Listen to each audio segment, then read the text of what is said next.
La question que personne ne pose vraiment. Tu sais ce qui se passe dans ta rue, cette nuit. Tu sais ce qui se passe dans ta maison, dans ta ville, dans le monde que tes yeux peuvent voir, que tes oreilles peuvent entendre, que tes mains peuvent toucher. Mais sais-tu ce qui se passe au-dessus de toi lors de Laylat al-Qadr? Pas symboliquement, pas poétiquement, réellement.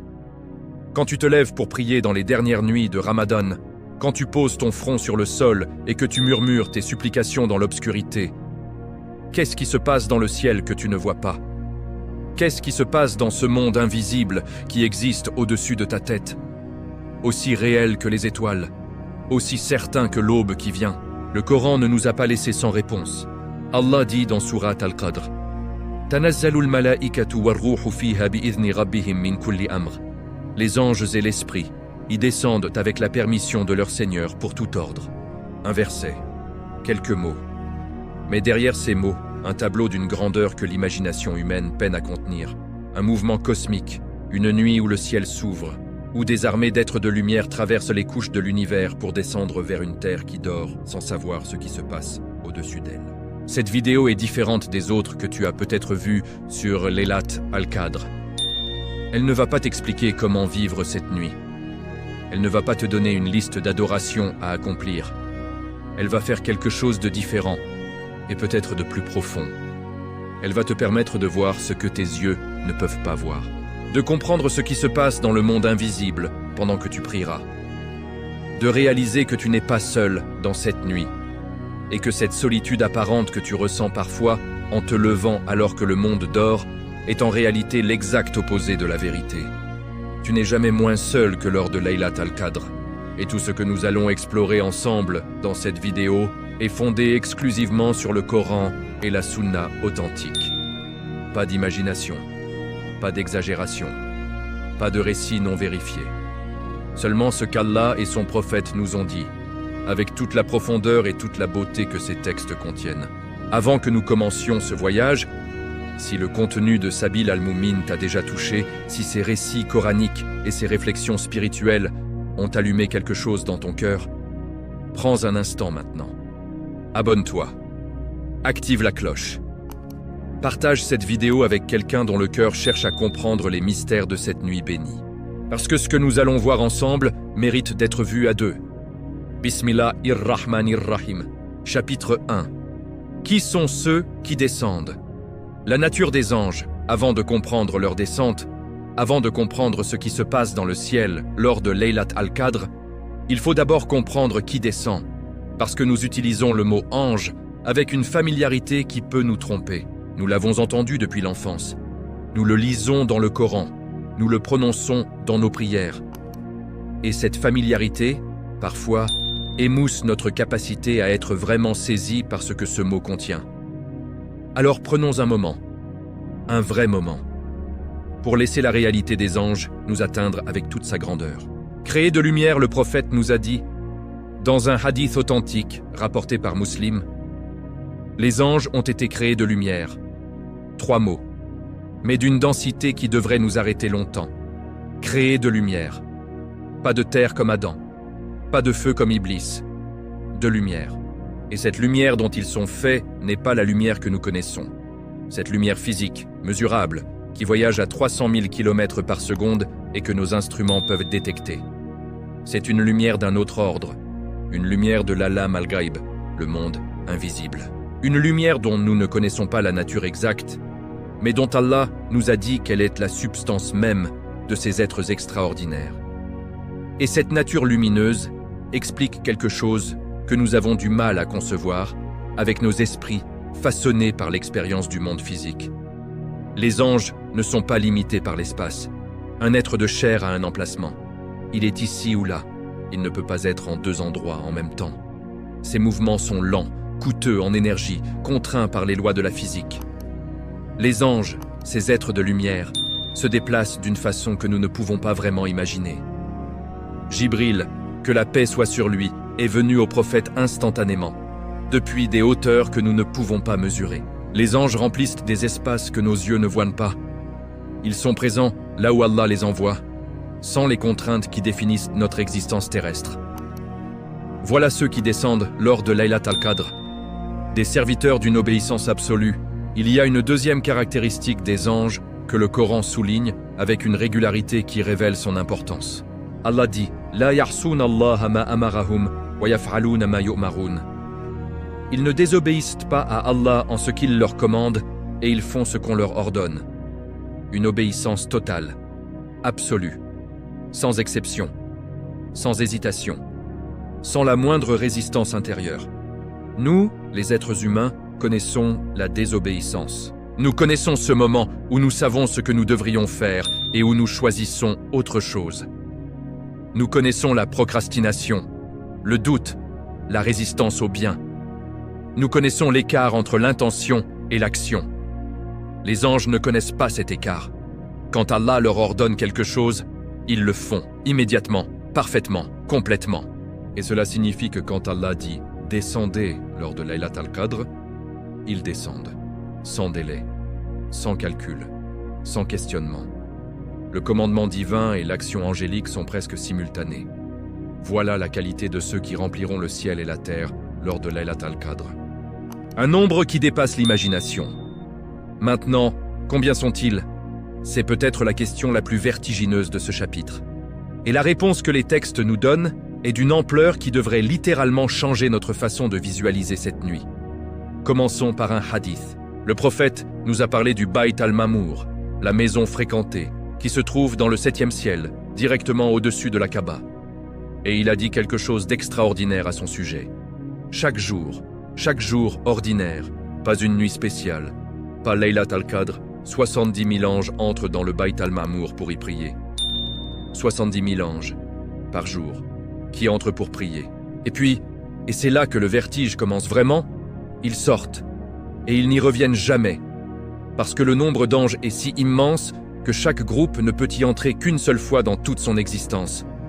Prends le temps de laisser cela s'installer. 70 000 anges par jour qui ne reviendront jamais, depuis que les cieux ont été créés. Des milliards d'anges, et le Bayt al-Mamour n'a toujours pas revu les mêmes. Voilà l'échelle du monde angélique. Et c'est depuis ce monde, d'une immensité incompréhensible, que les anges descendent lors de Laylat al-Qadr. Le prophète a dit, pour décrire leur nombre lors de cette nuit particulière, les anges, lors de Laylat al-Qadr, sont plus nombreux que les cailloux sur terre. Plus nombreux que les cailloux sur terre. Pas les étoiles, que nous pourrions encore essayer de compter. Pas les grains de sable d'une plage, que nous pourrions encore essayer d'imaginer. Les cailloux.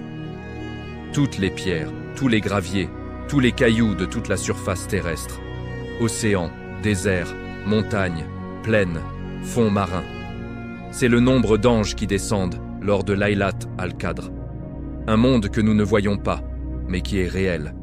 Il y a quelque chose d'important que je veux souligner avant de terminer ce chapitre. Nous vivons dans un monde où ce qui est réel est souvent ce qui est visible, ce qui est mesurable, ce qui peut être photographié, enregistré, démontré. Et le monde des anges, ce monde invisible, ce Alam al-Ghaib, peut parfois nous sembler lointain, abstrait, moins réel que la chaise sur laquelle nous sommes assis ou la rue que nous voyons par la fenêtre. Mais le Coran nous rappelle constamment que l'invisible est aussi réel que le visible. Que le monde que nos yeux ne perçoivent pas n'est pas moins existant que celui qu'ils perçoivent. Et lors de Laylat al-Qadr, cette frontière entre le visible et l'invisible devient particulièrement mince. Les anges sont là, réellement, en nombre qui dépasse tout ce que notre imagination peut contenir, se déplaçant dans un espace que nos yeux ne voient non pas mais que nos cœurs, si nous les ouvrons, peuvent parfois ressentir. La paix étrange que beaucoup de croyants décrivent lors de Laylat al-Qadr, ce calme inhabituel, cette sérénité qui descend sur le cœur dans les dernières nuits de Ramadan, n'est peut-être pas une coïncidence. C'est peut-être simplement le cœur qui sent, sans voir, ce que les yeux ne peuvent pas voir. Des millions d'êtres de lumière, descendant, se rapprochant, remplissant l'espace invisible qui nous entoure. Et dans le prochain chapitre, nous allons comprendre comment exactement ils descendent. Parce que le mot que Allah a choisi dans le Coran pour décrire ce mouvement, Tanazzalu, contient en lui-même une information précieuse sur la nature de cette descente. Une information qui change tout à la façon dont nous visualisons cette nuit. Si ce chapitre t'a touché, partage cette vidéo avec quelqu'un qui a besoin de redécouvrir la grandeur du monde invisible. Et abonne-toi à Sabil Al-Moumin pour continuer ce voyage. Parce que dans le prochain chapitre, nous allons explorer le mot Tanazzalu, ce verbe d'action continue que Allah a choisi pour décrire la descente des anges, et comprendre pourquoi le ciel reste ouvert toute la nuit lors de Laylat al-Qadr, des êtres créés de lumière, plus nombreux que les cailloux de la terre, obéissant d'une obéissance absolue. Et ils descendent tous, cette nuit, vers toi. Chapitre 2. Comment descendent-ils? Le secret du mot Tanazzalu, une nuit où le ciel ne se referme pas. Il y a un mot dans le Coran que les savants de la langue arabe ont médité pendant des siècles. Un seul mot, au début du 3e verset de Surat al-Qadr. Et ce mot contient une information sur Laylat al-Qadr que la plupart des gens n'ont jamais remarqué. Ce mot, c'est Tanazzalu. Tanazzalu. Et pour comprendre ce qu'il dit, il faut d'abord comprendre ce qu'il ne dit pas. En arabe, il y a 2 mots pour descendre. Nazala, une descente unique, un mouvement ponctuel, terminé. Et il y a Tanazzala, une forme qui exprime la répétition, la continuité. Un mouvement qui se prolonge. Allah aurait pu utiliser Nazala. Il a choisi Tanazzalu. Ce choix divin nous dit quelque chose d'essentiel sur la descente des anges lors de Laylat al-Qadr. Ce n'est pas une descente unique. C'est une descente continue, répétée, renouvelée, toute la nuit. Visualisez ce que cela signifie. Du coucher du soleil jusqu'à l'aube, le ciel de Laylat al-Qadr reste ouvert. Pas comme une porte qu'on entr'ouvre, mais comme un espace de passage permanent, actif. Il est traversé sans interruption par des vagues successives d'anges qui descendent vers la terre. Vague après vague. Groupe après groupe. Afwajan ba'da afwaj. Et chaque groupe qui descend porte avec lui une mission, une présence, une bénédiction spécifique. Le ciel de Laylat al-Qadr n'est pas statique. Il est en mouvement constant. Ce mouvement ne se voit pas. Nos yeux ne peuvent pas le percevoir. Nos instruments ne peuvent pas le mesurer. Mais il est là, aussi réel que la rotation de la Terre, aussi certain que le lever du soleil qui viendra marquer la fin de cette nuit extraordinaire. Bi-idni rabbihim. Chaque mouvement est autorisé. Mais il y a une précision que Allah ajoute dans ce verset et qui est d'une importance capitale. Il ne dit pas simplement que les anges descendent, il dit qu'ils descendent bi-idni rabbihim, avec la permission de leur Seigneur. Cette précision n'est pas décorative. Elle n'est pas là pour remplir le verset. Elle est là parce qu'elle dit quelque chose d'essentiel sur la nature de cette descente. Chaque mouvement angélique est autorisé. Chaque déplacement est ordonné. Chaque vague qui descend le fait sur commandement divin explicite. Les anges ne descendent pas de leur propre initiative lors de Laylat al-Qadr. Ils ne décident pas eux-mêmes d'aller visiter la terre. Ils ne choisissent pas leur destination, leur mission, leur moment. Allah, Al-Mudabbir, celui qui administre tout, celui qui ordonne chaque affaire, envoie chaque groupe avec une mission précise, dans un espace précis, à un moment précis de cette nuit. Et cette précision divine dans l'organisation de la descente angélique nous dit quelque chose sur la façon dont Allah gère cette nuit extraordinaire. Rien n'est laissé au hasard lors de Laylat al-Qadr. Chaque instant est administré. Min kulli amr, porteur de tout ordre. Et puis, la dernière partie de ce verset que nous n'avons pas encore exploré. Allah dit que les anges descendent min kulli amren, pour tout ordre, ou selon certaines lectures, porteurs de tout ordre. Qu'est-ce que cela signifie? Les savants du tafsir ont proposé plusieurs compréhensions de cette expression. Mais la plus répandue et la plus riche est celle-ci. Les anges qui descendent lors de Laylat al-Qadr ne sont pas en mission générale et indéfinie. Chaque groupe porte un ordre spécifique, une décision divine concernant un aspect particulier de la création. La pluie qui tombera dans tel pays le mois prochain. La naissance qui aura lieu dans telle famille dans 6 mois. L'épreuve qui touchera tel serviteur pour l'élever. La porte qui s'ouvrira pour tel croyant qui a supplié dans le silence de ses nuits. Chaque ange qui descend porte avec lui un fragment du plan divin pour l'année qui vient. Et c'est lié à ce qu'Allah dit dans Surat Ad-Dukhan, « Fiha yufraku kullu amrin hakim » en elle est décrétée toute affaire sage. Laylat al-Qadr est la nuit des décrets. La nuit où ce qui sera bon pour chaque âme vivante sur cette terre est écrit, scellé, confié aux anges qui le porteront dans l'année qui vient. Et ces anges, porteurs de ces décrets, descendent cette nuit-là vers cette terre, vers toi. Il y a une image de Laylat al-Qadr que beaucoup de croyants portent dans leur imagination.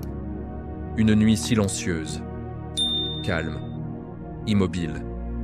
Une nuit où le monde retient son souffle. Et il y a quelque chose de vrai dans cette image.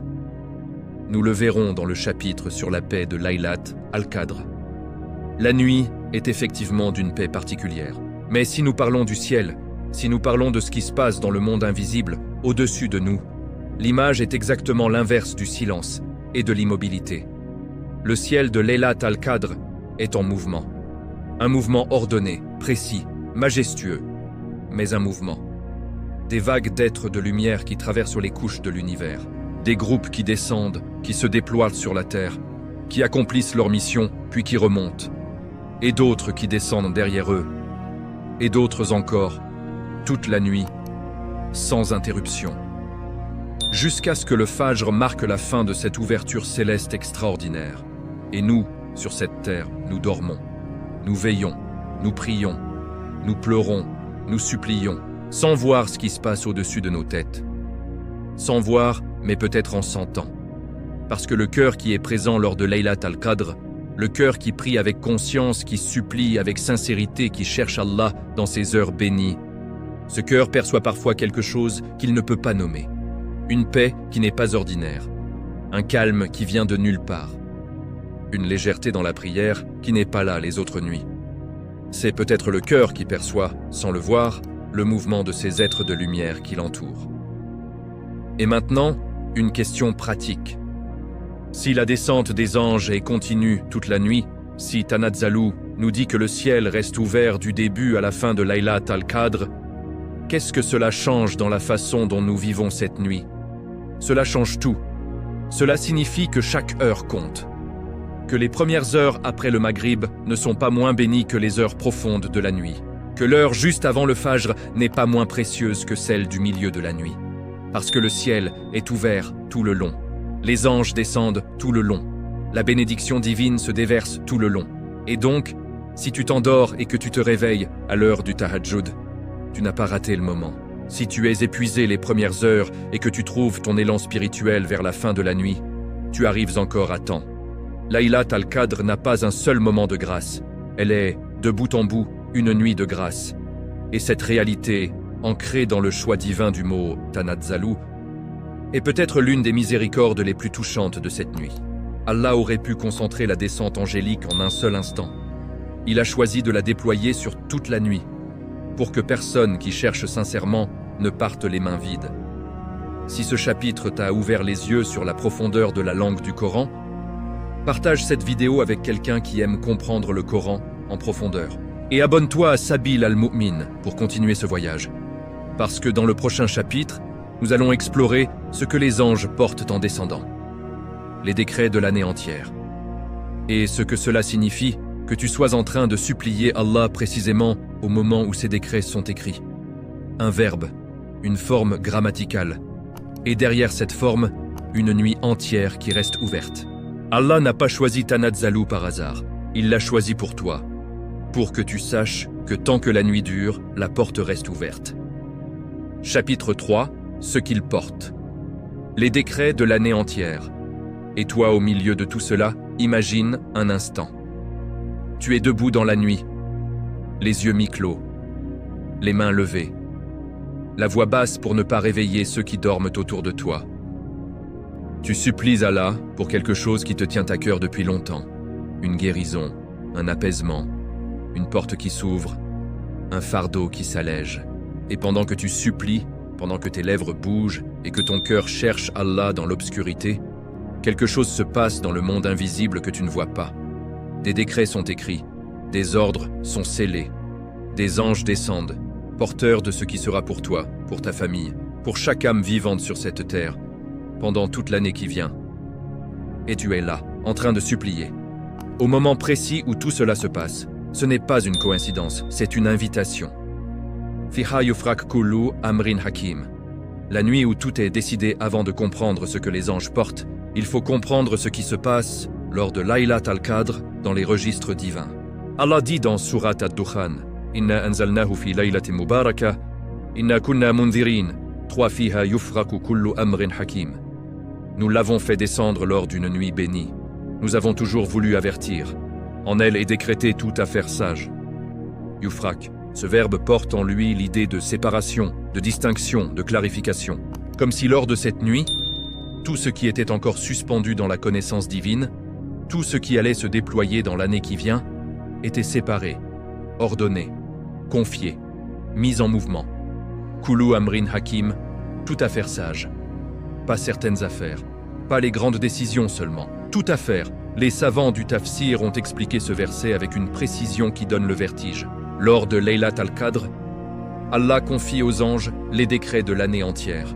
Ce qui naîtra, ce qui mourra, ce qui sera accordé, ce qui sera refusé, ce qui sera facilité, ce qui sera mis en attente, les risques, les subsistances de chaque créature vivante, les ajals, les durées de vie de chaque âme, les événements qui marqueront les nations, les familles, les individus. Tout cela, extrait de la connaissance divine absolue, est confié aux anges qui le porteront dans l'existence. La distinction entre Al-Qada et Al-Qadar. Mais ici, il faut s'arrêter sur une précision théologique que les savants ont toujours pris soin de rappeler. La connaissance divine, ce qu'Allah sait de toute éternité, ne change pas. Allah savait avant la création du monde ce qui allait se passer dans chaque Layla al-Qadr de chaque année jusqu'à la fin des temps. Ce qui se passe lors de Layla al-Qadr n'est pas qu'Allah décide de nouvelles choses qu'il ne savait pas. C'est qu'il confie aux anges, cette nuit-là, les décrets qui vont s'actualiser dans l'année qui vient. Comme un roi qui possède depuis toujours tous ses décrets dans ses archives, et qui, à un moment précis, les remet à ses messagers pour qu'ils les exécutent. Allah sait tout, de toute éternité. Laylat al-Qadr est la nuit où les décrets de l'année descendent dans le monde de l'exécution. Et cette distinction entre la connaissance divine éternelle et l'actualisation annuelle des décrets a une implication extraordinaire pour la question du dua. Le dua change-t-il le qadar? C'est une question que beaucoup de croyants portent, parfois avec inquiétude, parfois avec confusion. Si tout est déjà décidé, à quoi sert de supplier? Et la réponse que les savants donnent à cette question, en s'appuyant sur les textes authentiques, est à la fois simple et profonde. Le dua est lui-même une partie du qadar. Allah a décrété, de toute éternité, que tel serviteur supplierait dans telle nuit, et que cette supplication serait la cause par laquelle telle porte s'ouvrirait pour lui. La supplication n'est pas extérieure au système divin. Elle est intégrée dedans.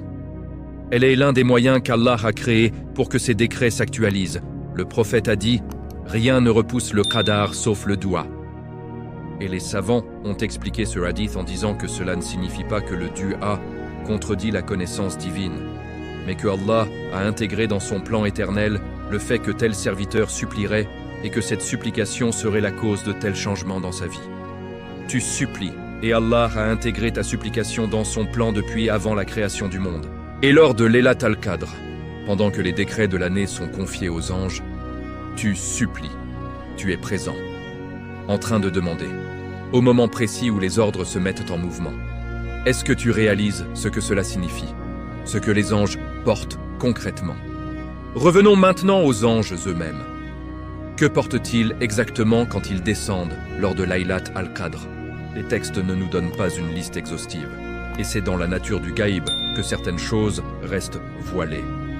Mais ils nous donnent des indications suffisantes pour que notre imagination puisse s'approcher de cette réalité.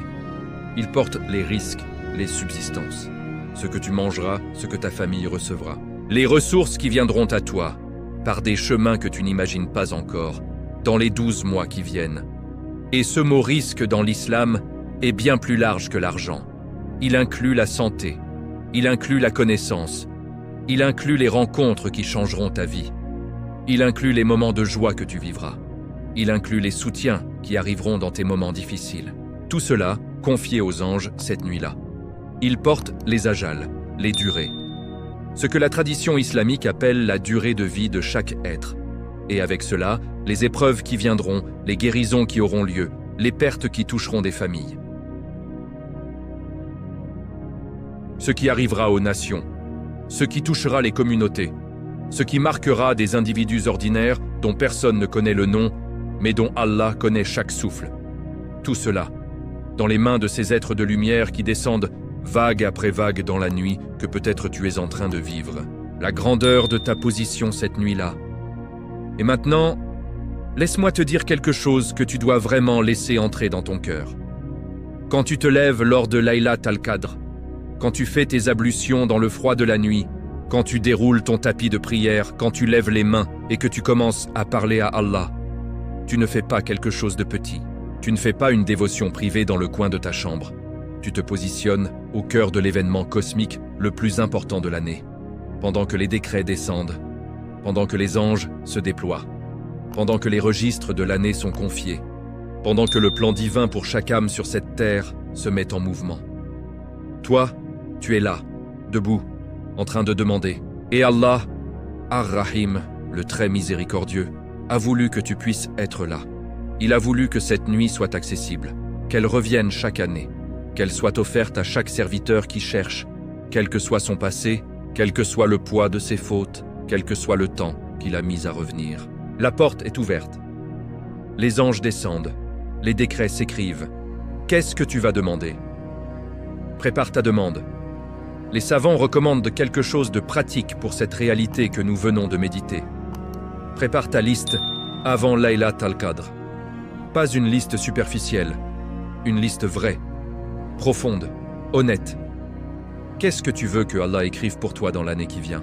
Pas seulement les choses matérielles, bien que celles-ci soient légitimes et qu'Allah encourage ses serviteurs à les demander, mais les choses de fond, la santé de quelqu'un que tu aimes et dont tu vois la souffrance, la guidance d'un cœur qui s'est éloigné, la facilité dans une situation qui te semble bloquée depuis trop longtemps, la foi qui s'est affaiblie et que tu veux retrouver, la paix intérieure qui te manque, le pardon d'une faute qui te pèse depuis des années.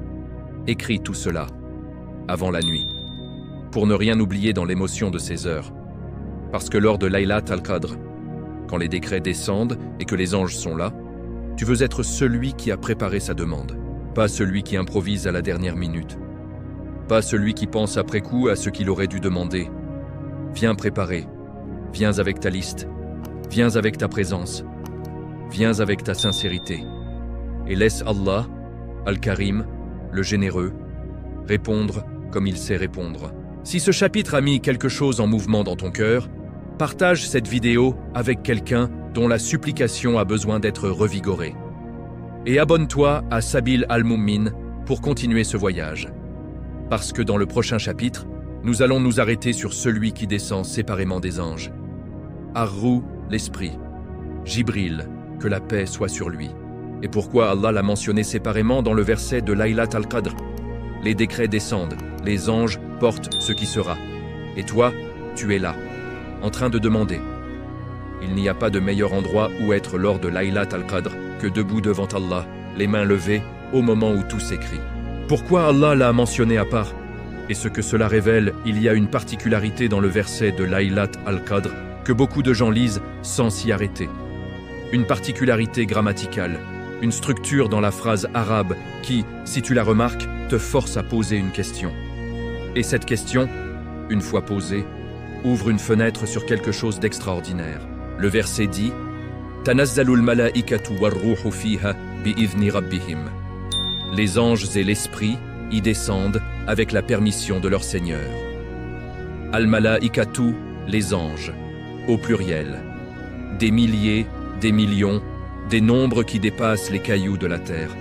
Tous regroupés dans ce mot, wa ar-ruh et l'esprit, un seul être, mentionné séparément. Avec le waw de conjonction, ce « et » qui relie mais qui distingue en même temps. Allah aurait pu dire simplement « les anges descendent ». Il a choisi de mentionner ar-ruh séparément. Pourquoi? Qui est ar-ruh? La première question que ce verset pose est celle de l'identité. Qui est ar-ruh, l'esprit, dont Allah parle ici? Les savants du tafsir ont proposé plusieurs opinions.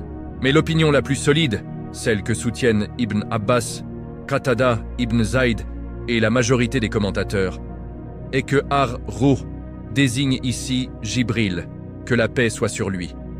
Jibril, l'archange, le porteur de la révélation. Celui qu'Allah appelle ailleurs dans le Coran Ruhul Amin, l'esprit fidèle. Celui dont la seule apparition en sa forme réelle, avec ses 600 ailes qui bouchèrent l'horizon, a suffi à faire tomber le prophète en état d'éblouissement total. C'est lui, Ar-Ruh, mentionné séparément des anges lors de Laylat al-Qadr. Et cette mention séparée, ce choix divin de ne pas le fondre dans la masse des anges, mais de le nommer à part, est elle-même un enseignement. La logique de la séparation dans la langue arabe, et dans la rhétorique coranique en particulier, quand on mentionne quelqu'un séparément d'un groupe dont il fait partie, c'est toujours pour une raison. C'est pour souligner son rang, sa distinction, sa particularité par rapport aux autres membres du groupe. Jibril est un ange, mais il n'est pas comme les autres anges. Son rang parmi eux est si élevé, sa position auprès d'Allah est si particulière, sa mission dans l'histoire de la révélation est si centrale, qu'Allah a voulu dans ce verset sur la nuit la plus bénie de l'année le distinguer. Les savants ont une façon de formuler cela qui est belle dans sa simplicité. Jibril est mentionné séparément des anges comme on mentionne Jibril séparément parce qu'il est parmi eux ce que le roi est parmi ses sujets. Il descend avec eux, mais il n'est pas comme eux. Nous prononçons le nom de Jibril souvent. Peut-être trop souvent pour en être encore vraiment saisis.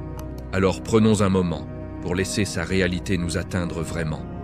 Le prophète l'a vu 2 fois dans sa forme réelle, 2 fois seulement, en dehors des innombrables visites de Jibril sous forme humaine.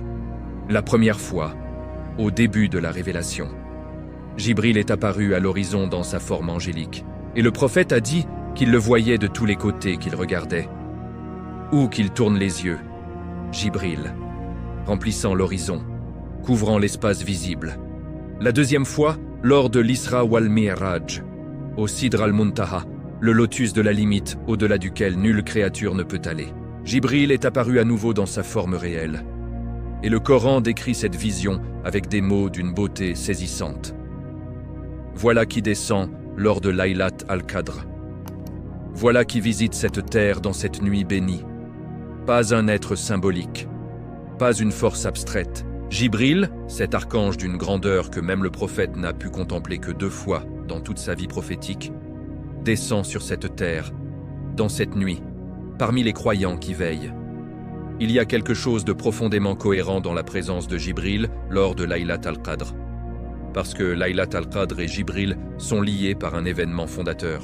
La première Laylat al-Qadr de l'histoire islamique, cette nuit dans la grotte de Hira où tout a commencé, c'est Jibril qui était là. C'est lui qui a étreint le prophète. C'est lui qui a dit « Iqra », « Lis ». C'est lui qui a apporté les premiers mots du Coran à la création humaine. Laylat al-Qadr a commencé avec Jibril. Et chaque Laylat al-Qadr depuis lors, Jibril y revient. Comme si chaque année, dans cette nuit bénie, il y avait une commémoration vivante, réelle, de ce premier moment où le ciel a parlé à la terre, où la révélation divine a franchi la frontière entre le monde de l'invisible et le monde des hommes. Jibril descend. Et dans sa descente, il porte quelque chose de cette première nuit avec lui. Cette nuit originelle où Iqra a été prononcée pour la première fois. Chaque Laylat al-Qadr est un écho de la première. Et Jibril est le lien vivant entre les deux. Une question que les croyants posent naturellement. Où descend Jibril lors de cette nuit? Que fait-il une fois sur terre? Où va-t-il dans ces heures bénies? Les textes ne nous donnent pas une réponse exhaustive. Et c'est dans la nature du gaïb que certains voiles restent en place. Mais les savants, en s'appuyant sur ce que nous savons de Jibril et de sa mission, ont proposé des réflexions qui méritent d'être méditées. Jibril est Ruhul Amin, l'esprit fidèle. Il est le porteur de la confiance divine. Là où la révélation devait descendre, il descendait. Là où la parole d'Allah devait toucher un cœur humain, il était présent. Et lors de Laylat al-Qadr, certains savants suggèrent que Jibril se déplace parmi les croyants qui veillent, parmi ceux qui prient, parmi ceux qui récitent le Coran, cette même révélation qu'il a portée il y a 14 siècles.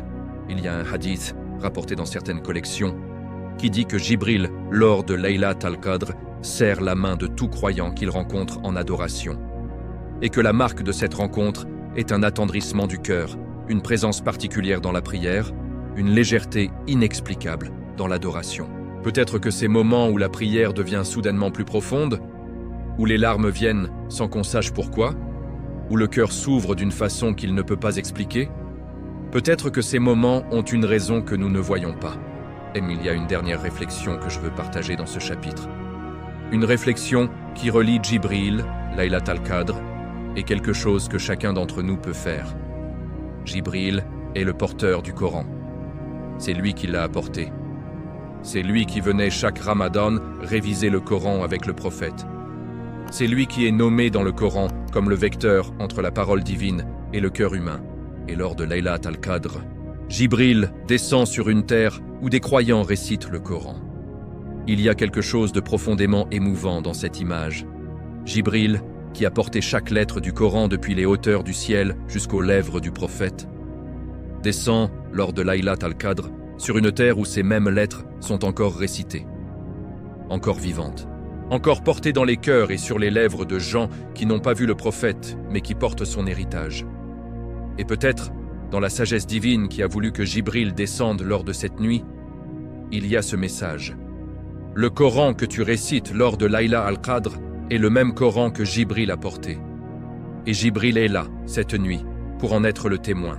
Récite le Coran lors de Laylat al-Qadr avec cette conscience. Pas comme une performance, pas pour atteindre un nombre de pages, mais avec la conscience que chaque lettre que tu prononces a été portée par Jibril jusqu'à cette terre. Que chaque verset que tu récites est une connexion vivante avec cette première nuit dans la grotte de Hira. Iqra, lis. C'est ce que Jibril a dit au début, et c'est ce qu'il vient encore témoigner chaque Laylat al-Qadr.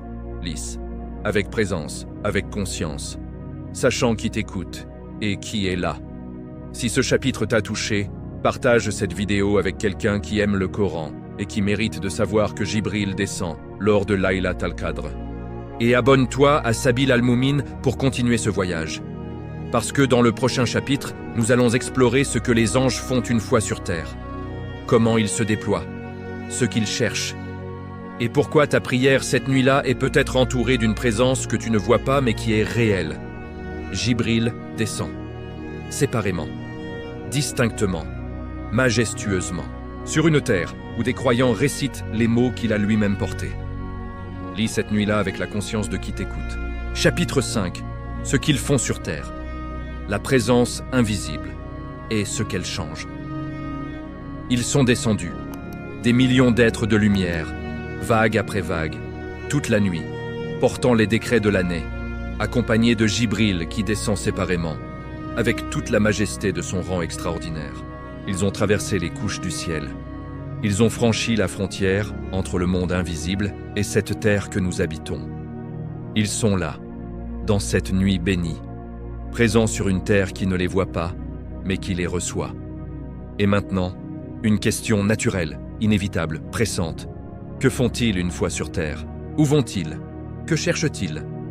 Comment se déploient-ils dans ces heures bénies? Et toi, dans ta chambre, dans ta mosquée, sur ton tapis de prière, es-tu dans leur chemin ou es-tu passé à côté? Ce chapitre répond à cette question, avec les textes, avec la précision et avec une tendresse particulière pour ce que ces réponses révèlent sur la façon dont Allah a pensé cette nuit pour toi. Il cherche les lieux d'adoration. La première chose que les textes nous enseignent sur le comportement des anges lors de Laylat al-Qadr, c'est qu'ils ne se déploient pas au hasard. Ils cherchent. Le prophète nous a dit, dans un hadith authentique rapporté par Al-Bukhari et Muslim, que les anges parcourent les routes de la terre à la recherche de cercles de dhikr. Et quand ils en trouvent un, ils s'y rassemblent, ils entourent ces gens de leurs ailes. Ils remplissent l'espace entre eux et le ciel le plus bas. Ils cherchent les lieux où Allah est mentionné. Les mosquées où des rangées de croyants sont debout dans la prière de nuit. Les maisons où une famille s'est réveillée ensemble pour ces dernières nuits de Ramadan. Les chambres solitaires où quelqu'un, seul dans l'obscurité, a fait l'effort de se lever alors que tout en lui voulait rester couché. Ces lieux que le monde ne voit pas comme importants, que les passants dans la rue ne remarquent pas, sont précisément ceux que les anges cherchent lors de Laylat al-Qadr. Et quand ils les trouvent, ils s'y posent. Ton tapis de prière cette nuit-là n'est pas un coin isolé de l'univers. C'est l'un des lieux les plus fréquentés du monde invisible. Il s'assoit avec ceux qui font dhikr. Il y a un hadith que j'aime revenir méditer souvent. Un hadith qui dit quelque chose de si concret, de si proche, de si réel, qu'il devrait changer la façon dont nous vivons chaque moment d'adoration. Le prophète a dit, dans un hadith rapporté par Muslim, qu'Allah dit « Je suis avec mon serviteur quand il me mentionne. S'il me mentionne en lui-même, je le mentionne en moi-même. Et s'il me mentionne dans une assemblée, je le mentionne dans une assemblée meilleure. » Et dans d'autres hadiths, le prophète décrit les anges qui descendent, qui cherchent les cercles de dhikr, qui s'assoient avec ceux qui font dhikr, qui les recouvrent de leurs ailes, qui font des demandes pour eux auprès d'Allah. Les anges ne sont pas de lointains observateurs. Ils ont des présences actives, proches, impliquées. Ils s'assoient avec toi, dans ton cercle, sur ton tapis, dans ta mosquée. Et lors de Laylat al-Qadr, quand leur nombre dépasse les cailloux de la terre, cette présence angélique autour des lieux d'adoration atteint une densité que les savants ont décrit avec des mots qui donnent le vertige. Ibn Kathir mentionne dans son tafsir que lors de Laylat al-Qadr, les anges sont si nombreux sur terre qu'il n'y a plus d'espace vide entre eux. Chaque recoin de cette planète où il y a adoration est rempli de leur présence. Rempli. Pas visité. Pas survolé. Rempli. Ils font du salam sur les croyants. Et puis, il y a quelque chose que les textes mentionnent qui est d'une beauté et d'une douceur particulière. Les anges saluent les croyants lors de Laylat al-Qadr. Yusallimuna, ils font le salam, ils transmettent la paix sur chaque croyant qu'ils croisent en adoration dans cette nuit bénie. Et ce salam n'est pas une formule vide, c'est une présence. Un contact réel entre le monde invisible et le monde visible. Une communication entre ces êtres de lumière et ces âmes humaines qui ont choisi de veiller quand le monde dort. Le prophète a dit que les anges font du salam sur ceux qui prient, que leur salam continue tant que le croyant est dans sa prière. Et lors de Laylat al-Qadr, cette réalité prend une dimension incomparable. Des millions d'anges faisant du salam sur chaque âme en adoration. Imagine cela. Tu es debout dans ta prière, les yeux baissés, le cœur qui cherche la concentration. Et autour de toi, des êtres que tu ne vois pas te saluent, te souhaitent la paix, témoignent de ta présence devant Allah. Tu n'es pas seul dans ta prière cette nuit-là. Tu ne l'as jamais été, mais cette nuit, tu l'es moins que jamais. Ils font amine sur les supplications. Il y a une autre dimension de la présence angélique lors de Laylat al-Qadr que les textes mentionnent. Une dimension qui devrait transformer la façon dont tu supplies. Les anges font amine sur les supplications des croyants. Le prophète a dit, dans un hadith rapporté par Al-Bukhari, que quand un imam dit « Waladdallin » et que les fidèles disent « Amin », si ce « Amin » coïncide avec celui des anges, les péchés passés du serviteur lui sont pardonnés. Les anges font Amin sur nos supplications, ils confirment nos demandes. Ils joignent leur voix, invisible, inaudible pour nos oreilles, à la nôtre pour porter nos supplications vers Allah. Et lors de Laylat al-Qadr, quand des millions d'anges entourent chaque croyant en adoration, chaque supplication que tu prononces est accompagnée d'un amin angélique d'une ampleur que tu ne peux pas imaginer. Quand tu supplies lors de Laylat al-Qadr, tu ne supplies pas seul. Des millions de voix angéliques confirment ta demande. Est-ce que cela change quelque chose à la façon dont tu te prépares à supplier? Est-ce que cela change quelque chose à l'intensité avec laquelle tu portes ta demande? Ta supplication lors de Laylat al-Qadr est portée par les anges les plus nombreux de l'année. Elle mérite d'être la plus sincère de l'année. Ils remontent avec ce qu'ils ont vu. Et puis, vers le Fajr, les anges commencent à remonter. Ils ont accompli leur mission sur terre. Ils ont distribué les bénédictions. Ils ont salué les croyants. Ils ont fait amin sur les supplications. Ils ont témoigné des adorations. Et ils remontent, portant avec eux quelque chose de précieux. Ils remontent avec les actes. Le prophète nous a enseigné que les anges montent au ciel avec les actes des serviteurs, 2 fois par jour dans la vie ordinaire. Mais lors de Laylat al-Qadr, ce mouvement ascendant prend une dimension particulière. Chaque prière que tu as accomplie, chaque verset du Coran que tu as récité, chaque larme que tu as versée, chaque supplication que tu as portée, chaque dhikr que tu as répété dans le silence de la nuit, tout cela porté par des mains angéliques vers le trône d'Allah. Ton adoration de cette nuit ne reste pas dans ta chambre. Elle ne disparaît pas dans l'air de ta nuit. Elle est prise, emportée, présentée, devant Allah, par des êtres qu'il a créés de lumière et auxquels il a confié la mission de porter ce que ses serviteurs lui offrent. Il n'y a pas de poste plus sûr que celui des anges. Il n'y a pas de livraison plus certaine. Maintenant, une question directe. Si tu savais que des invités importants allaient à venir chez toi ce soir, des invités extraordinaires, des présences d'honneur que tu ne peux pas voir, mais dont tu sais avec certitude qu'ils seront là, est-ce que tu préparerais ta maison différemment? Est-ce que tu nettoierais? Que tu préparerais? Que tu t'habillerais différemment? Que tu parlerais différemment? Que tu te comporterais différemment? Les anges viennent, lors de Laylat al-Qadr, dans ta maison, dans ta mosquée, sur ton tapis de prière, et ils ne viennent pas pour inspecter ta décoration, ils viennent pour être présents dans ton adoration, pour témoigner de ta prière, pour faire amine sur ta supplication, pour remonter avec tes actes vers Allah. Alors prépare-toi, pas seulement physiquement, bien que la propreté et la belle apparence soient recommandées, mais intérieurement, spirituellement. Prépare un cœur présent, une intention sincère, une supplication vraie, un Coran récité avec conscience. Les anges méritent de trouver un croyant prêt, pas parfait, prêt. Et si tu te réveilles lors de Laylat al-Qadr et que tu te sens faible, peu inspiré, le cœur lourd, rappelle-toi, ils sont là, autour de toi, te saluant, faisant ta main sur tes demandes même quand ta voix tremble. Portant tes actes même quand tu penses qu'ils sont trop petits pour valoir quelque chose. La présence des anges ne dépend pas de la qualité de ton adoration. Elle est là parce qu'Allah l'a envoyée, pour toi. Si ce chapitre t'a touché, partage cette vidéo avec quelqu'un qui a besoin de savoir qu'il n'est pas seul dans ses nuits d'adoration. Et abonne-toi à Sabil al-Moumin pour continuer ce voyage. Parce que dans le prochain chapitre, nous allons explorer la paix de Laylat al-Qadr. Salamun hiya hatta matla il-fajr. Cette paix qui emplit la nuit de bout en bout. Et pourquoi le croyant qui veille peut ressentir quelque chose que les mots ont du mal à décrire. Ils sont là, ils te saluent. Ils font ta main sur tes demandes. Ils porteront tes actes vers Allah. Tu n'es jamais moins seul que lors de Laylat al-Qadr. Chapitre 6. La paix qui emplit la nuit. Salamun hiya hatta matla il-fajr, de bout en bout.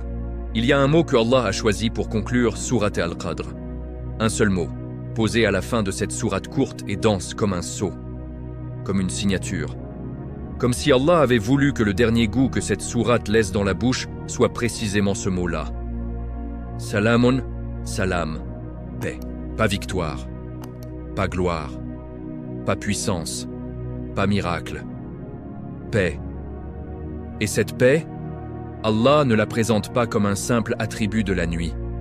Il la présente comme son essence même, son identité profonde, ce qu'elle est dans sa nature la plus intime. Salamun hiya hatta matla'il fajr, paix elle est jusqu'à l'apparition de l'aube. Paix elle est. Pas elle contient de la paix, pas elle apporte de la paix. Elle est paix, la nuit entière. De son début jusqu'au premier fil de lumière du fajr, chaque heure, chaque minute, chaque instant de cette nuit bénie, paix. Pourquoi salam et pas autre chose? Les savants de la langue arabe et du tafsir se sont arrêtés longuement sur ce choix divin. Pourquoi salam? Pourquoi pas rahma, miséricorde? Pourquoi pas baraka, bénédiction? Pourquoi pas nur, lumière? Toutes ces réalités sont présentes lors de Laylat al-Qadr. Les textes en parlent. La miséricorde descend, les bénédictions se déversent.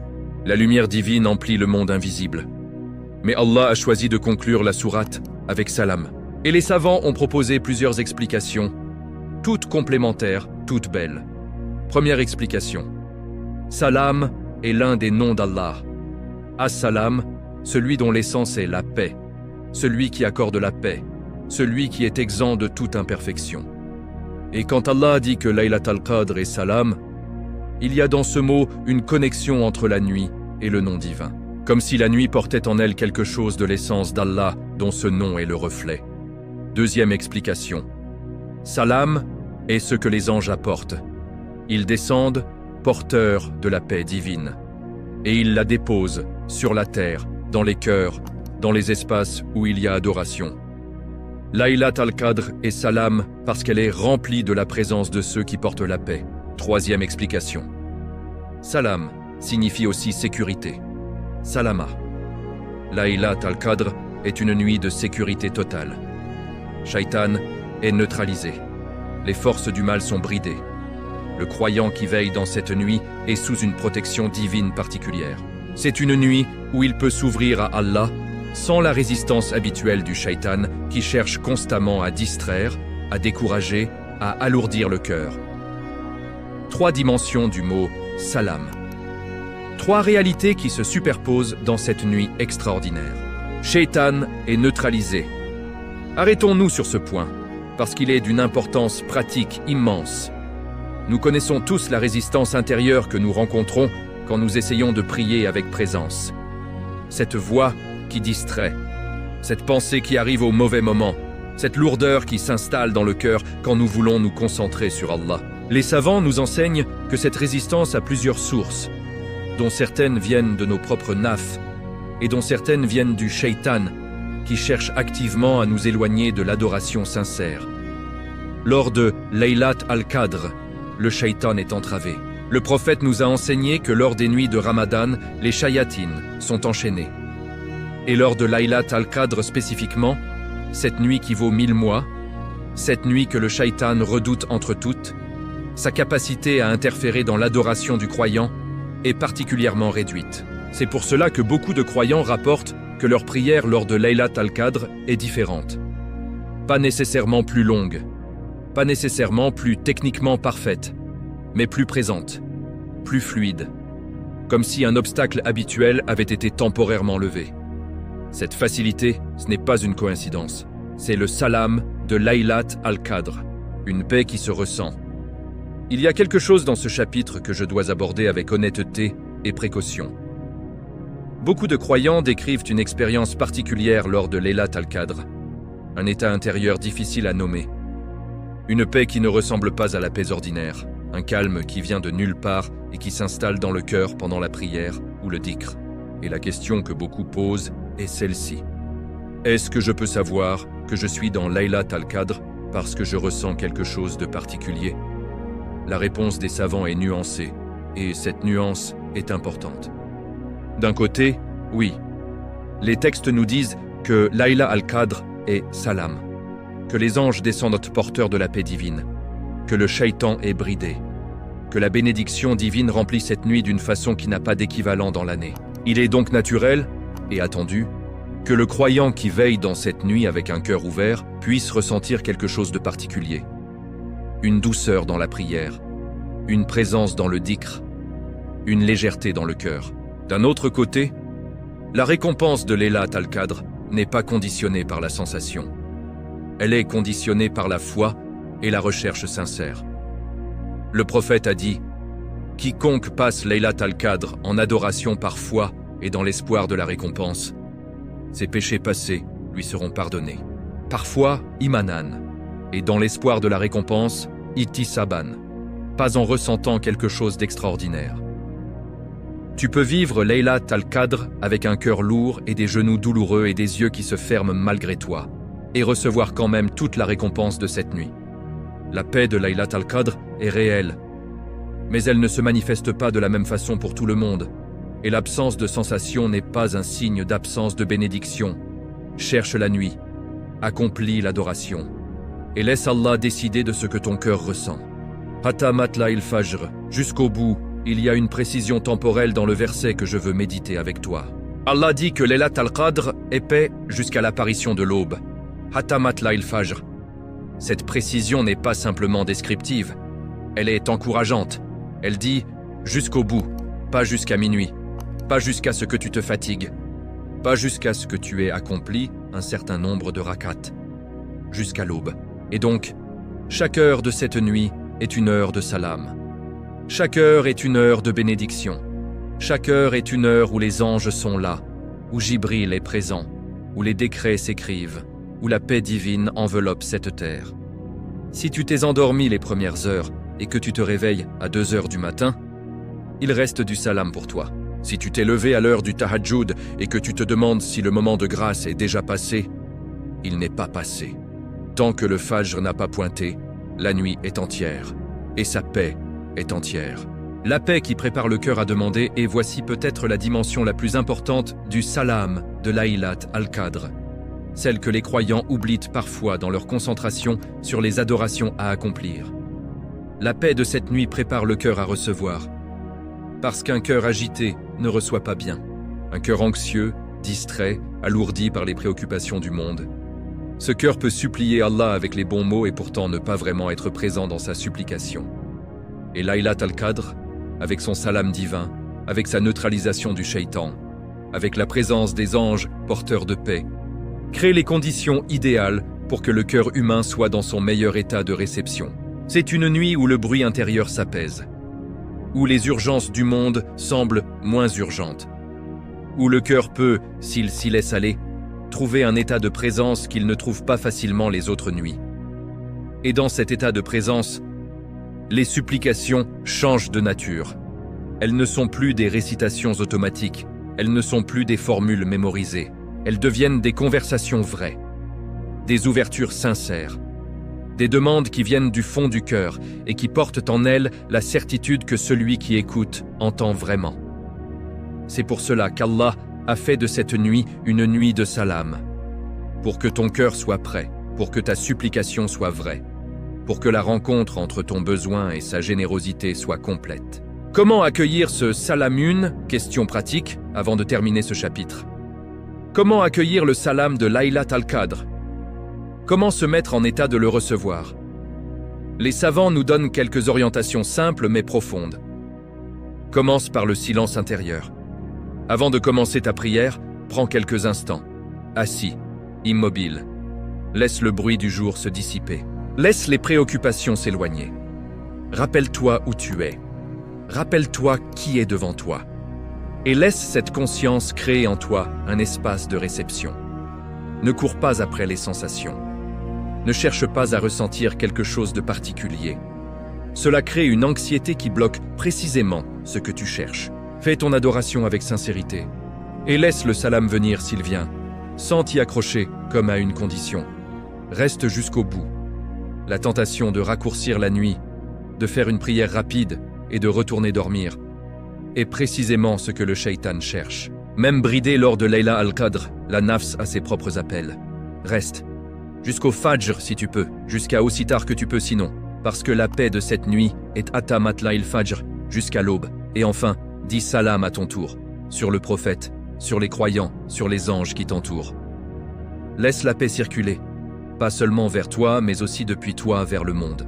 Le salam de Laylat al-Qadr n'est pas seulement quelque chose que tu reçois, c'est quelque chose que tu peux aussi, cette nuit-là, donner. Si ce chapitre a apaisé quelque chose dans ton cœur, partage cette vidéo avec quelqu'un qui a besoin de cette paix. Et abonne-toi à Sabil al-Moumin pour continuer ce voyage. Parce que dans le prochain chapitre, nous allons explorer le matin après. Ce soleil sans rayon que le prophète a décrit comme le signe du lendemain de Laylat al-Qadr. Et ce que ce signe nous dit sur la façon dont Allah laisse une trace de cette nuit dans le monde visible. Salamun hiya. Elle est paix, de bout en bout.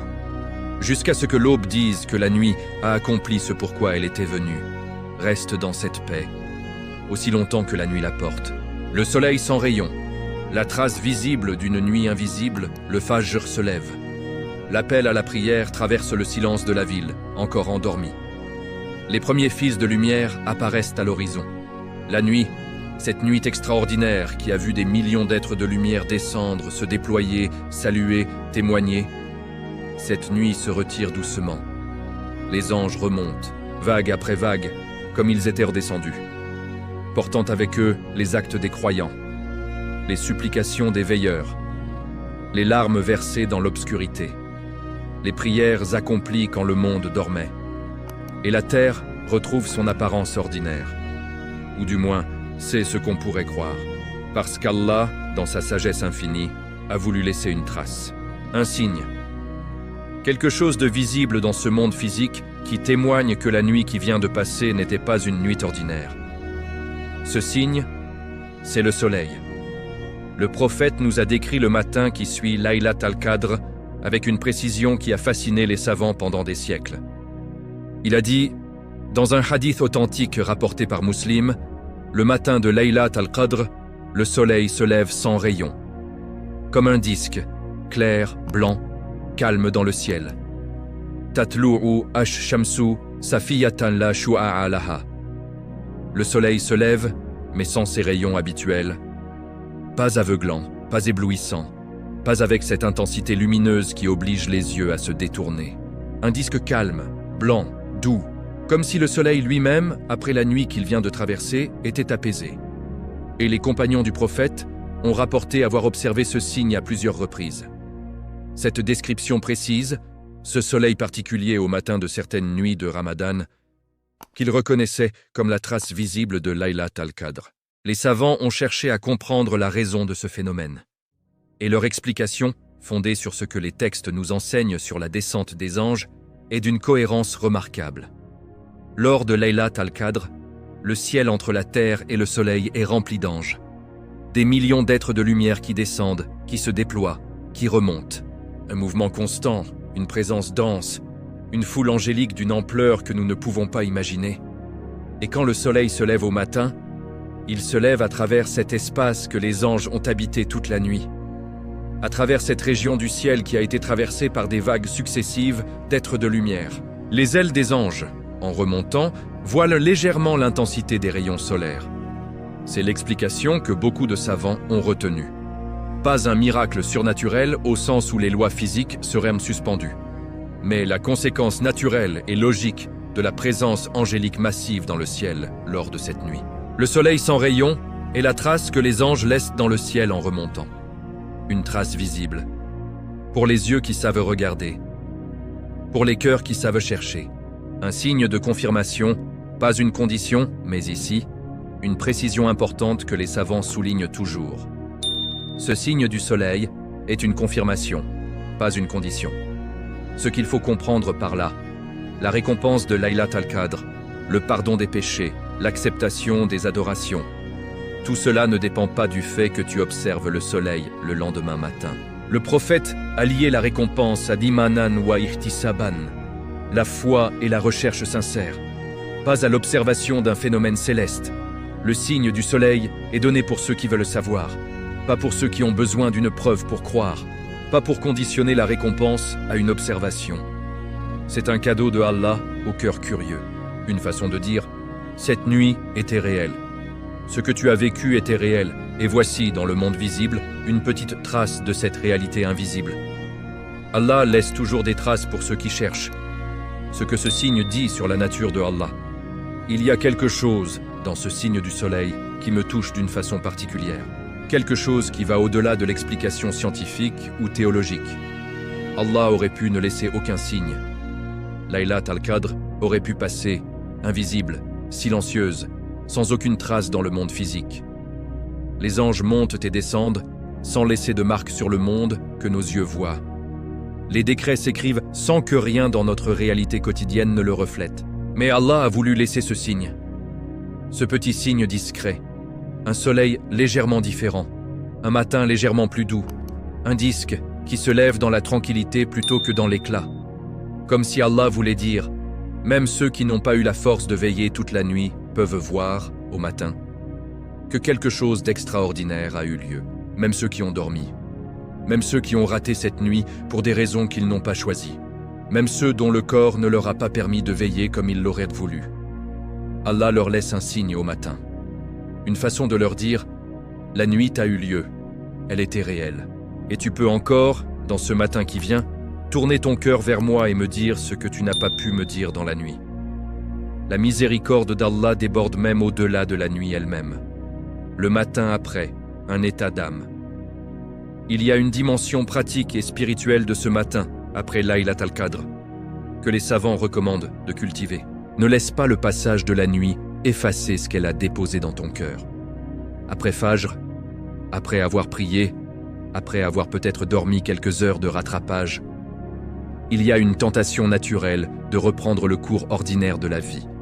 Les messages sur le téléphone, les obligations de la journée, le bruit du monde qui recommence. Et parfois, ce retour au quotidien efface trop vite l'état intérieur que Laylat al-Qadr avait créé. Cette douceur du cœur, cette proximité avec Allah, cette conscience que quelque chose d'important a eu lieu. Protège cet état, au moins pour quelques heures. Les savants recommandent, après le lever de Laylat al-Qadr, de prendre quelques minutes dans la matinée pour dire simplement à Allah « Ya Allah, si cette nuit était Laylat al-Qadr, accepte de moi. Si ce n'était pas la nuit que je croyais, donne-moi la force de continuer à chercher jusqu'à ce que je la trouve. Et quelle que soit la nuit, je te remercie de m'avoir donné la force de me lever. » Cette invocation du matin, ce maintien du lien au-delà de la nuit elle-même, est elle-même une adoration. Une façon de dire à Allah que la relation ne s'arrête pas avec la fin de la nuit. Que le cœur reste ouvert, que la recherche continue. Le matin après Laylat al-Qadr est la première heure de la vie que cette nuit a peut-être transformée. Un dernier regard vers le ciel avant de terminer ce chapitre. Je veux t'inviter à faire quelque chose. La prochaine fois que tu seras dehors au lever du soleil, lors des dernières nuits de Ramadan, lève les yeux. Pas pour chercher des signes avec anxiété. Pas pour conditionner ta foi à ce que tu verras ou ne verras pas, mais simplement, lève les yeux. Regarde le soleil qui se lève. Et rappelle-toi ce que nous avons exploré ensemble, ces millions d'anges qui ont peut-être traversé ce ciel cette nuit. Ces êtres de lumière qui ont peut-être déposé sur cette terre le salam divin pendant que tu dormais ou veillais. Ces décrets qui ont peut-être été confiés, pour toi, pour ta famille, pour l'année qui vient. Et dis, en regardant ce soleil du matin, « Hada min fadli Rabbi » ceci vient de la grâce de mon Seigneur. Parce que ce soleil, ce disque calme et blanc que le prophète a décrit, est lui-même une grâce, un signe, une façon pour Allah de te dire que la nuit était réelle, que les anges étaient là, que rien de ce que tu as fait dans l'obscurité n'a été perdu. Allah laisse des traces de ces nuits bénies pour les cœurs qui savent te regarder. Si ce chapitre t'a donné envie de lever les yeux au matin de Ramadan, partage cette vidéo avec quelqu'un qui mérite de savoir ce que ce soleil particulier signifie. Et abonne-toi à Sabil al-Mu'min pour que la conclusion de ce voyage t'arrive avec tout ce qu'elle porte. Les anges remontent. Le ciel retrouve son apparence ordinaire. Et le soleil se lève, calme, blanc, sans rayons. Comme un dernier témoignage que la nuit qui vient de passer n'était pas une nuit ordinaire. Tu étais peut-être là cette nuit-là, nous voici à la fin. Et je veux commencer cette conclusion par une image. Imagine quelqu'un qui a passé une nuit extraordinaire. Une nuit où quelque chose d'immense s'est passé autour de lui. Une nuit où des présences invisibles l'entouraient, où des décrets se scellaient, où une paix divine remplissait l'espace. Et il l'a traversée en dormant. Pas par négligence, pas par indifférence, juste épuisé, dépassé. Trop fatigué pour que son corps réponde à ce que son cœur voulait faire. Il se réveille au matin, lève les yeux, et voit un soleil différent. Et là, quelque chose lui dit que la nuit était réelle, même s'il ne l'a pas vécue comme il l'aurait voulu. Cette image, c'est peut-être toi certaines années. C'est peut-être moi.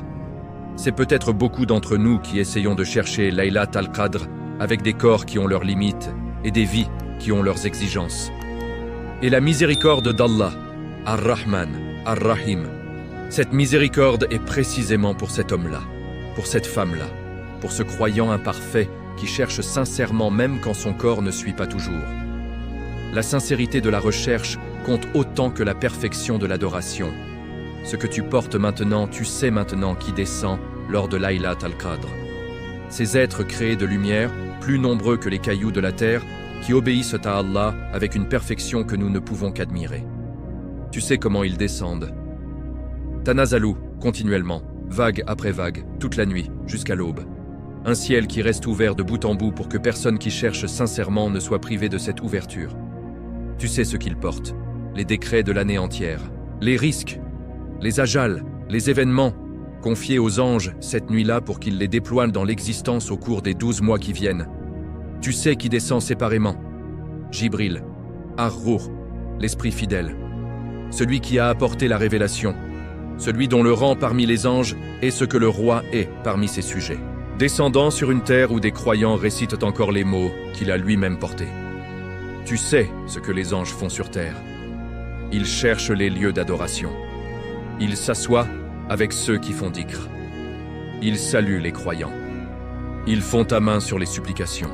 Ils remontent avec les actes vers Allah. Tu sais ce qu'est le salam de cette nuit.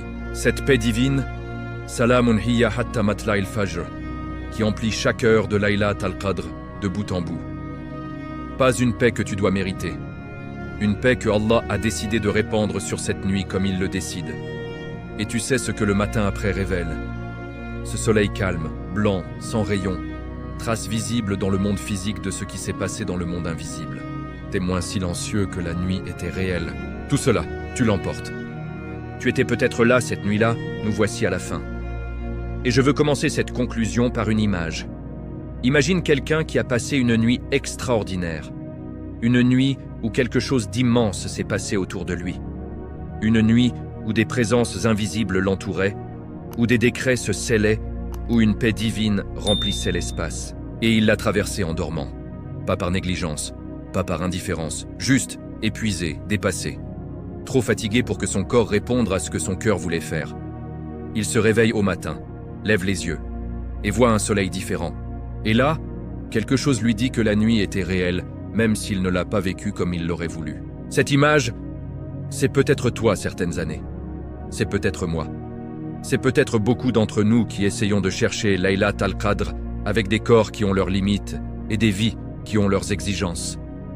Et la miséricorde d'Allah, Ar-Rahman, Ar-Rahim, cette miséricorde est précisément pour cet homme-là, pour cette femme-là, pour ce croyant imparfait qui cherche sincèrement même quand son corps ne suit pas toujours. La sincérité de la recherche compte autant que la perfection de l'adoration. Tu sais maintenant qui descend lors de Laylat al-Qadr. Ces êtres créés de lumière, plus nombreux que les cailloux de la terre, qui obéissent à Allah avec une perfection que nous ne pouvons qu'admirer. Tu sais comment ils descendent. Tanazalou, continuellement, vague après vague, toute la nuit, jusqu'à l'aube. Un ciel qui reste ouvert de bout en bout pour que personne qui cherche sincèrement ne soit privé de cette ouverture.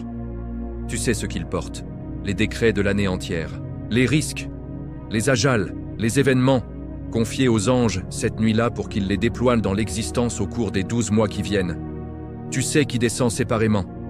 Jibril, Ar-Ruh, l'esprit fidèle. Celui qui a apporté la révélation. Celui dont le rang parmi les anges est ce que le roi est parmi ses sujets. Descendant sur une terre où des croyants récitent encore les mots qu'il a lui-même portés. Tu sais ce que les anges font sur terre. Ils cherchent les lieux d'adoration. Ils s'assoient avec ceux qui font dhikr. Ils saluent les croyants. Ils font ta main sur les supplications. Ils remontent avec les actes vers Allah. Tu sais ce qu'est le salam de cette nuit. Cette paix divine, salamun hiya hatta matla il-fajr, qui emplit chaque heure de Laylat al-Qadr de bout en bout. Pas une paix que tu dois mériter. Une paix que Allah a décidé de répandre sur cette nuit comme il le décide. Et tu sais ce que le matin après révèle. Ce soleil calme, blanc, sans rayons, trace visible dans le monde physique de ce qui s'est passé dans le monde invisible. Témoin silencieux que la nuit était réelle. Tout cela, tu l'emportes. Avant de fermer cette vidéo, 3 choses. La première, descends dans les commentaires et écris une chose que tu as apprise dans cette vidéo que tu ne savais pas avant. Sur les anges, sur Tanazalou, sur le soleil du matin, sur la paix de Laylat al-Qadr. Une seule chose, mais écris-la, parce que ce que tu écris, tu le retiendras mieux. Et parce que ce que tu partages dans les commentaires aide d'autres croyants à réfléchir à leur tour. La deuxième, partage cette vidéo avec quelqu'un qui cherche à comprendre Laylat al-Qadr en profondeur, avec quelqu'un qui veille lors des dernières nuits de Ramadan et qui mérite de savoir ce qui se passe au-dessus de sa tête pendant qu'il prie. Chaque partage est une sadaka. Et lors de Laylat al-Qadr, cette sadaka apporte une récompense que les calculs humains ne peuvent pas contenir. La troisième, abonne-toi à Sabil al-Mu'min. Pour que les prochains voyages, dans les profondeurs du Coran, dans les récits des prophètes, dans les mystères de cette foi extraordinaire, te trouvent déjà là, parce que ce chemin mérite d'être marché avec continuité. Et parce que chaque vidéo qui vient pourrait être exactement ce dont ton cœur aura besoin ce jour-là. Ya Allah, tu sais combien de cœurs ont regardé cette vidéo. Tu sais lesquels cherchent sincèrement Laylat al-Qadr. Tu sais lesquels ont peur de ne pas être à la hauteur. Tu sais lesquels portent des années de distance et qui essaient de revenir. Ya Allah, fais-nous parvenir à Laylat al-Qadr. Donne-nous des cœurs présents dans ces nuits bénies. Fais que les anges qui descendent trouvent parmi les croyants qui veillent nos noms, nos visages, nos supplications. Fais que nos actes, imparfaits, incomplets, mais sincères, soient portés par tes anges jusqu'à ton trône. Et reçois-les avec la générosité d'Al-Karim qui donne au-delà de ce que le serviteur mérite.